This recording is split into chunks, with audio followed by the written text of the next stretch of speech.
They said the divorce papers were final. But when Jane stepped into the courtroom, the document was different. Clause 27 appeared out of nowhere, and Clause 27 condemned her life. Sean and Jane Harlow sat in the dimly lit family law office, flickering fluorescent lights overhead, casting long, jittery shadows on the walls. It was late November, and rain tapped like nervous fingers against the windows. Their divorce had been civil, messy emotions, painful words, but no real drama. Until now. The attorney, Ms. Rivera, slid a thick manila folder across the mahogany desk toward Jane. "Here are the final papers," she said, her voice calm but professional. "Once you sign, everything is settled." Sean's hands trembled slightly. Jane's heart pounded. Months of fighting over custody of their daughter, Lily. Months of heated arguments over alimony and property. They both glared at the folder. This was supposed to be the end. Jane opened the manila folder. There, on crisp 811.5 sheets, lay the divorce agreement. The property division. Custody schedule, alimony amounts, everything they had agreed on. She exhaled. "Looks right," she said, reaching for a pen. At that moment, a chill, sudden, deep, settled in the room. The fluorescent light flickered once, then buzzed, and the temperature dropped. Sean rubbed his arms. "Cold," he muttered. Jane, pause. She glanced at the papers again, and her breath caught in her throat. A new clause had appeared. Clause 27. She frowned. Was Clause 27? Ms. Rivera adjusted her glasses, as though noticing the clause for the first time. Her expression flickered. I don't know," she whispered. "This wasn't part of our draft." Sean leaned forward. "What does it say?" Jane read aloud, voice shaking. Clause 27. All custody and asset rights revert to the less favored spouse if any party files a subsequent motion challenging this agreement for any reason within 10 years. This clause is final, binding, and irrevocable. They stared. That wasn't part of their deal. That clause gave whoever looked weaker now, emotionally, financially, complete control for the next decade. "Remove it," Jane whispered. Ms. Rivera shook her head. I can't. The files have been submitted." "Submitted? But to whom?" Suddenly, the lights cut out entirely. The room went black. Jane's pen clattered on the floor. They heard whispers. Distant. Soft. Echoing. Outside the office window, the rain pounded harder. But the voice wasn't rain. It was words. Indistinct, but urgent. Sean fumbled for the light switch. Nothing. He pulled out his phone, the small beam shaking as he raised it. The papers lay on the desk, mirror white in the phone's glow. Jane looked down. Clause 27 was gone, but new ones had appeared. Clause 42, 43, 44, dozens more, creeping in as though the folder were alive. "Stop!" Jane hissed. She tried to shove the papers away, but they seemed to stick to the desk edges, curling upward like the hand of something trapped beneath. She heard a whisper again, right behind her, soft and malevolent. "Sin. Or forever." She spun. But no one was there. Just the dull hum of the empty office. Sean grabbed her shoulder. "We leave." "Now." They bolted, leaving the folder behind. The door slammed shut. That night, Jane lay awake. The memories of Clause 27 haunted her. She tried to convince herself it was a mistake. Maybe subconscious, guilt, fear. But the next morning, in the draft email her attorney sent, the clause was still there. Her pulse raced, reading it again on her screen. She called Ms. Rivera, but the office was deserted. Lights off, voicemail full, no answers. No returns. At their daughter Lily's school, Jane tried to focus, but every moment felt wrong. She kept picturing the clause embedded in black ink, as though cursed. That evening, she went to the kitchen to start dinner. As she reached for a pot, the stove turned on by itself. The flame flared blue, then yellow, flickering violently. Panicked, she yanked the pot back, but smelled smoke. The papers she'd left for Sean were lying on the countertop. One had slid out Clause 27 in bold, threatening print. Below it, signed underscore, the signature line blank, yet the ink looked fresh, wet. She backed away. Her phone lit up. An email notification. It was from an unknown address. Subject line: witness the final clause. She opened it and saw a scanned copy of the divorce paperwork. Page after page, filled with red ink. Every clause crossed out except Clause 27, which glowed. Then, beneath it, a third line appeared. Witnessed by the court. Jane dropped the phone. The screen cracked. Weeks later, they found themselves back in court.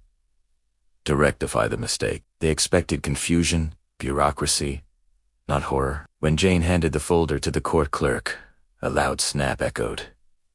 Everyone jumped. The papers seemed to shift like a living thing, sliding across the desk. The judge, a stern man with silver hair, blinked, perplexed. "What is this?" he asked. Before Jane could respond, the folder burst open. Pages rustled violently. The judge tried to regain composure. The bailiff leaned forward, eyes wide. On each page, new clauses had emerged. Some in long, spidery handwriting. Others typed. They were demands, impossible financial penalties, custody conditions, threats of imprisonment over late payments, lifelong gag orders, silent non-disparagement clauses, and worst underlined in red: no future appeals. Irrevocable. Irrevocable. Murmurs filled the courtroom. The attorney, sitting beside them, gasped. But no one touched the papers. The judge cleared his throat, voice trembling slightly. "I've never seen anything like this." He demanded silence, ordered the bailiff to lock the folder in the evidence room until further review. As the bailiff moved to carry the folder away, Jane, compelled by fear and what felt like duty, stepped forward. "Your Honor," she said, voice shaking. "Please, we didn't sign this. We demand the original, unaltered agreement. Everything else is a forgery." There was a pause. The judge exhaled. Slowly, he nodded. "We will investigate." But the bailiff locked a folder in a cabinet and almost casually slid the key into his pocket. That night, Jane dreamed. She was standing in the courtroom again, but the judge's face was gone. In its place, a black void, like a hole. The papers hovered in midair. Words crawled across them like worms. The whispering returned, louder this time, urgent, angry. "Sign or bleed." Jane tried to scream, but no sound emerged. She reached out, wanting to tear the papers apart, but they burned her skin like ice. She woke up shaking, sweat-soaked. At dawn, Sean found her sobbing in the kitchen, on the floor. Scattered pieces of paper. Ash and dust. No recognizable words. Just jagged shards, like burnt relics. He knelt, gathered a handful, but they crumbled in his hands like dead leaves. They stared at each other. Neither spoke. Desperate, Jane turned to an unlikely source, the local historian for their county, a man named Robert King. She remembered he had once told her that the old courthouse used to stand on the same block decades ago before it was torn down and replaced. Someone had died there, a woman accused of perjury, convicted, then found hanging in her cell the night before her trial ended. Nobody knew if she was guilty or innocent. The body was never claimed. The execution sloppy and brutal. Robert frowned after Jane told him about the cursed papers. "That building had a dark energy," he said. "They say people saw her ghost in the hallways. Maybe, just maybe, her spirit never left." He asked to see the folder, but Jane and Sean had locked it away. In a safe. At a friend's house, Robert nodded. "If this is more than superstition, we'll need a cross-check." He dug into the archives. Old court records. Police reports! Newspaper clippings. He found the woman's name. Eleanor Wright. Her trial, transcripts, poisoning allegations, perjury charges, the abrupt dismissal and the suicide. The last page, a blot of black ink, like dried blood. The record abruptly ends. He also found mention of physical evidence, documents used in her defense. Letters, affidavits, divorce papers. Her attorney complained they kept changing clause after clause before depositions. Some people believed the judge tampered with them. Others whispered that the papers themselves were cursed. The old clerk had died under mysterious circumstances a year later. Robert looked at Jane and Sean, unease in his eyes. I think those papers, they belonged to her. Armed with his knowledge, they returned to the courthouse to demand the folder be released, to show it to forensic experts, to prove their innocence and reclaim their lives. The bailiff again locked the cabinet, slid the key into his pocket. He refused to hand it over. The judge, pressured by the county, said he'd review it.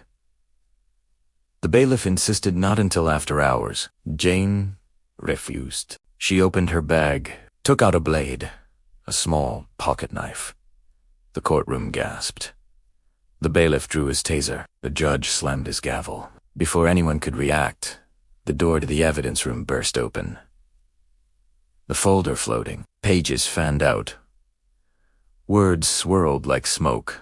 Red, black, white. The air smelled like damp paper and death. The bailiff dropped his taser. The judge rose slowly, his eyes dull. The clerk cowered behind the bench. The folder drifted to the center of the courtroom, hovered, then snapped open. The page under Clause 27, blunked before, now bore names. A name, Jane Harlow. Another, Lily Harlow. The red ink pulsed. Suddenly, the folder slammed shut on its own. The papers vanished. The air stilled. The room went silent. The bailiff looked around, confused, shaken. The judge dropped the gavel, his face pale. Jane collapsed to her knees. Sean cradled her. For a long moment, nothing. Then the bailiff stuttered. I can't explain. His voice cracked. The judge, needy, trembling, said, Case dismissed. This folder destroyed. All records expunged. You are free. He stood up, walked out. Jane and Sean left the courthouse, trembling, arms around each other. Outside, the rain had stopped. A cold wind blew across the empty square. They never saw the folder again. The bailiff denied having any key. The evidence room was locked tight. Searches turned up nothing. It was as though the folder, the papers, whatever dark force had animated them, had simply vanished from our world. They moved to another state, changed their phone numbers, tried to start over. But some nights, when the wind rattled the windows, Jane heard the whisper again, faint, distant, just below the edge of perception. Sign, or bleed. Lily asked her mother why she sometimes cried in the middle of the night. Jane kissed her hair, held her tight. Just a bad dream, she said. Just a bad dream. But deep inside she knew. Some promises never die. Some papers never stay buried. Because when a document lives, when it bleeds in ink and whispers in shadows, you don't just divorce it. You survive it. And the ghost of Clause 27, or of Eleanor Wright, might still be waiting.